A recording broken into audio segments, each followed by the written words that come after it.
மேல் பிறந்து கை மேல் முடியும் கதையில் என்ன தயக்கம்?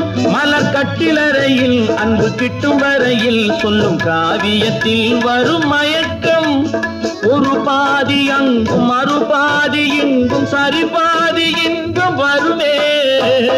நல்ல வேளை நான் பிழைத்துக் கொண்டேன், என் காதலை உன்னிடம் அழைத்து வந்தேன்.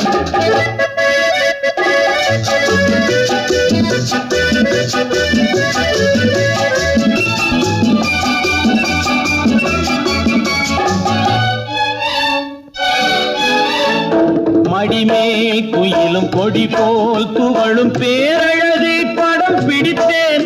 அந்த பட்டு முகத்தை இந்த சுட்டு விரலால் தொட்டு பார்க்கையிலே